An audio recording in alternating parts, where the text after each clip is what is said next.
Aggressive wave and horrific breeze set us into thinking and unrelaxed nature. The aggression of the sea led us to misery and pain as we were all gripped by the highest shock of our life after we have driving for approximately 10 hours without knowing exactly where we were. That was when everything around us connected to our human nature began and whispering death to us, and pain keep piling up. These elements spoken to us in a different way, revealing to us the true color of the nature of the Mediterranean. The situation was terrible. The water was so high, it was almost up to our knee, which meant was we sat.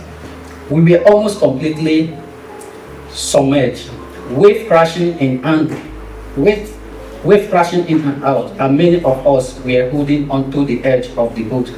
Others continued to bail out water, while some of us stretched out our hand across the boat, trying to block the waves that threatening to sink us. This was the hardest time of our journey. It felt as if the heavens themselves were about to touch the earth. Our bodies and spirits had reached their limit. We were beginning to see the world as a blur, and we felt like we were stepping into the land of death.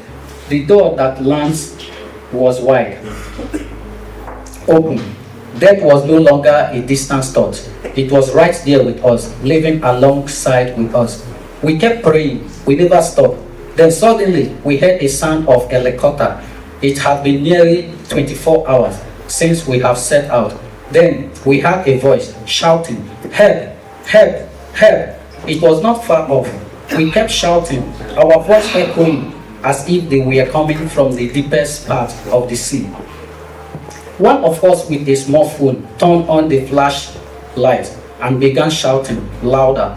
And then, just as quickly, the second of the helicopter faded. But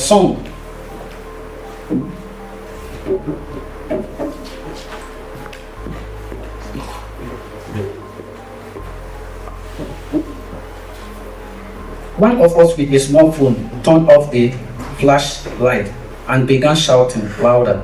And then, just as quickly, the sound of the helicopter faded. But soon after, a huge ship appeared, painted in yellow with other color, having a Libya flag hanging on top of the ship. It was heading our way. The excitement was overwhelming. We were so desperate for rescue. We did not even care who was on the ship. We just wanted to be saved. One of us just joked, "What if they are kidnappers? What if they are mafians?" We all agreed at this point. We'd rather be kidnapped than die here.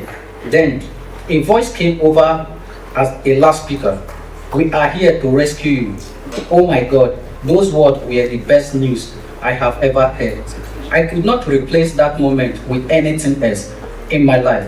It was the moment we realized we were going to survive. We were not just victims of the sea. We were the last echoes of those who had fallen, and we promised to carry their story so that they wouldn't fade into the abyss. None of us had life jackets. We were being pushed to die, helpless in the face of it all. It was almost 10 p.m. The ship kept coming closer, but with every wave it brought, our boat was pushed further back. The closer they came, the stronger the wave from the large ship became much stronger. Soon after, a flying boat was loaded from the large ship. They brought down two of them, and the steam split up. One boat came our way, while others went to help the other group. As they approached, they told us to calm down, warning that it was dangerous and they needed to act quickly. They explained that since we were in Libya territory, rescuing us would be difficult. That is why they had to fly the Libyan flag on their ship. My friend and I exchanged a glance. We thought we were moments away from being rescued, but we ended up waiting nearly 2 more hours. During that time, many more lives were lost. The agony, watching people slip away in front of our eyes was unbearable. One of the people I love so dearly, bless him, is Helen. She was the only one I looked up to.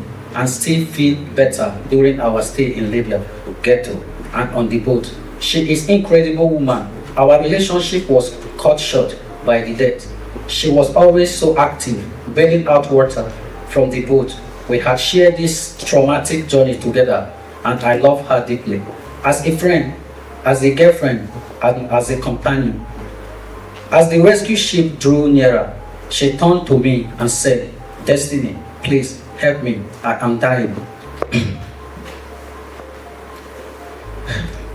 I was stunned, unable to understand what was happening.